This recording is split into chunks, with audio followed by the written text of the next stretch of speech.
Ever want to pass through 300-year-old towns or discover the joys of crossing over several hundred miles with nothing but your own determination and grit?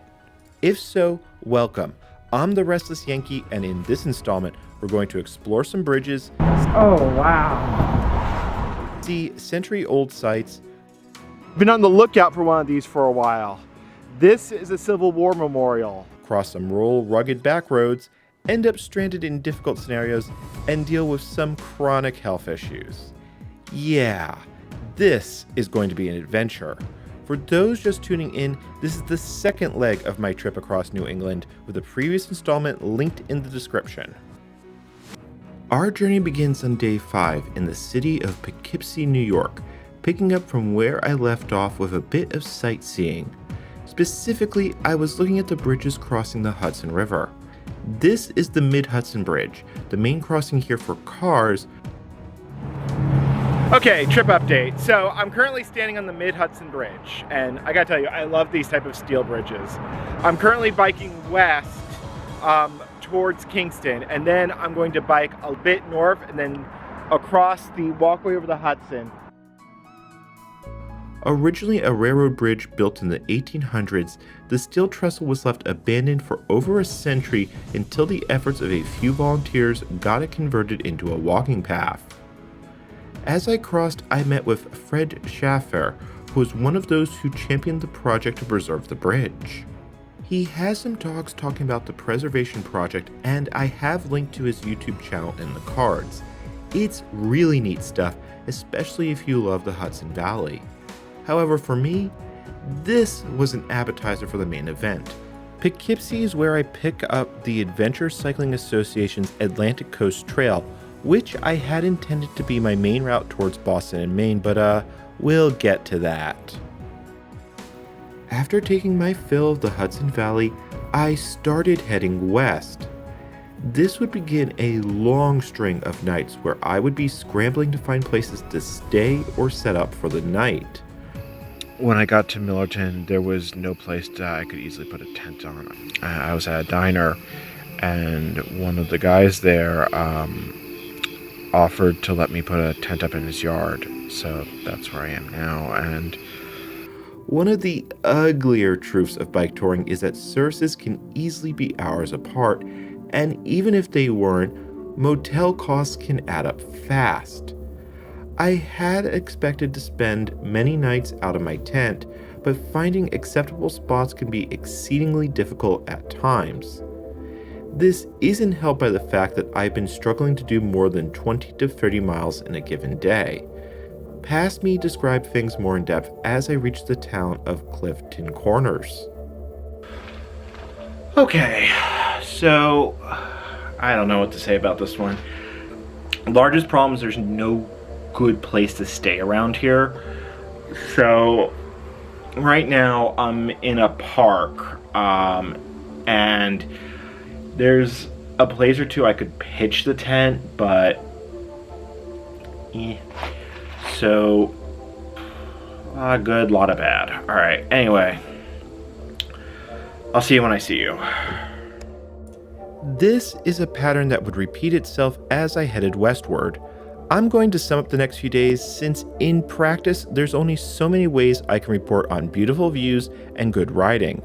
However, it wasn't until day 8 that I finally spotted one of the things that I had set out to find. I've been on the lookout for one of these for a while. This is a Civil War memorial. If we take a look around the base, we can see the names of the battlefields. Usually these are the battlefields where there was a casualty, like there's Gettysburg. I've wondered what they fought, those, the young men who went to fight war to try and preserve the Union. Do they know what the impact that their sacrifices would have, or were they doing it because it was expected? These type of memorials are peppered through New England, and I encountered quite a few past this point, although finding them can be difficult. These memorials remind me how much impact strife and wars truly cause. In many cases, I'm standing in a town of a few hundred who were nonetheless impacted by events that were taking place hundreds or thousands of miles away from them. It's a little hard to describe, but as someone who's lived in rural communities, it's very easy to forget the rest of the world exists. It's likewise very similar to being on a bike.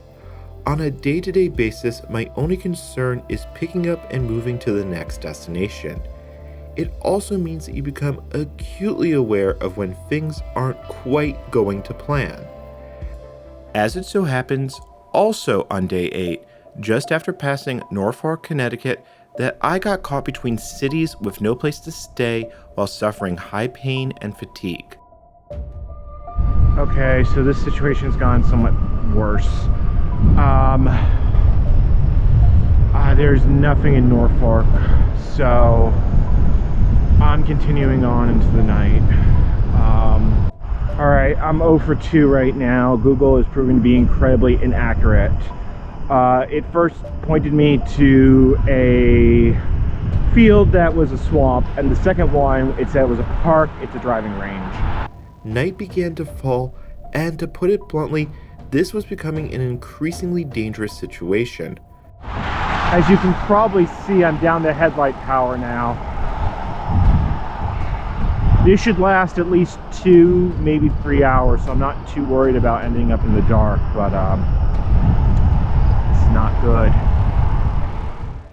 I ended up finding a place to wild camp not far off the road, which was good timing since it started to rain not long after.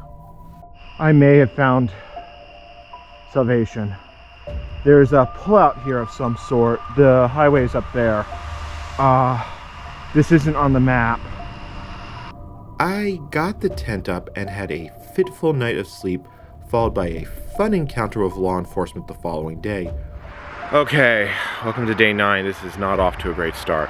As you can see here, I'm breaking down camp, but I just had a little fun with law enforcement. Just as I was breaking down, a state trooper pulled up, talked to me for a while. I'm on state land, I am trespassing. It was an emergency, I had to stop. Like I said, between the rain and all that, it wasn't safe to continue, but oh, that's not a fun way to start the day. I think I'm going to scratch today.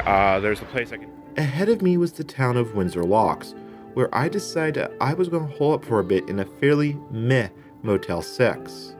Over the next 2 days, I went and finished the editing for the previous video in this series and tried to recover from physical exhaustion.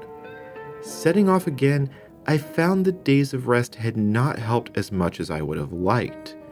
Part of this is due to chronic health issues that had started flaring up. Without going into too much detail, among other things, I have a sleep disorder and my body was protesting being awake during the day for as many hours as I was. This was manifesting as difficulty in focusing, trouble riding, and more. Without letting my body clock a free cycle, the physical effects would get worse. However, as I've shown, riding at night is both impractical and dangerous. This was also compounded by the fact that viable camping sites were few and far between, and any chance of cheap accommodations were non-existent on the route I was on. This put me between a rock and a hard place, but I am fortunate enough to have options. By staying at more motels and riding later in the day, I could at least blunt the worst of the effects, but I was going to have to change my route to do it. This required biking along some, shall we say, less than ideal situations. Well, I'm in Massachusetts now and I am on a dirt road. And then there was even more headaches. Well, this sucks. It's about 6 o'clock here. I was going to stay at a Days Inn here in Sturbridge, Massachusetts, that mostly because today's just been so miserable. And I pull in, and the woman basically says, oh no, we're not going to allow any bicycles here, and would not listen, would not say. I've done a lot of bike tours. That's the first time that's ever happened. And it's like, wow. So I'm currently at a gas station not far. There's other places in town I could stay, but they're a couple of miles ahead of me, and I'm already just not my day. Still, things started getting better. The riding got easier, and Boston was beginning to loom into sight, although there were still difficulties to come. On what was supposed to be the last day of riding before Framingham, well, you might notice the bike is the wrong way up, and that is because I've got a flat. Let's see here, where is it? I got nailed. Literally, this just happened. and then it got worse. That was thunder. Sorry, that was lightning. Okay, this is why I don't like night riding. The only way through is on US 20. There's no shoulder, and cars are going by very fast. I'm more or less dodging in and out driveways as I can. In the end, on day 15, I reached Framingham after some less than ideal riding. At this point, I'm going to stay here for a bit since it's way cheaper than going into Boston proper. I can get the commuter rail to South Station, but this gives me an opportunity to both recover, reflect, and do more video editing. While it was less than ideal getting here, I did learn something. In general, at least in the United States, there's a notion that rural communities generally tend to lean more conservative than not, and district maps tend to support this assumption. However, just like I saw in Nyack, I saw a large number of LGBT flags, end-hate banners, and more in unexpected places. In truth, for many individuals, their beliefs are more or less formed by the news that reaches their community. Looking back historically, for many people in these towns, knowledge of the Civil War or the World Wars would have been, in general, only in the form of newspapers and not first-hand experience. It's those words that influenced how people thought and acted. This might not seem like a revolutionary thought, but understanding how information flows has helped me to understand how things like fascism and worse can easily take hold. On that note, I still have much more to see, learn, and explore, so if you've enjoyed this video, consider subscribing or chipping in to help me keep rolling with the links in the description. Until next time, this is the Restless Yankee, and I'm rolling onward.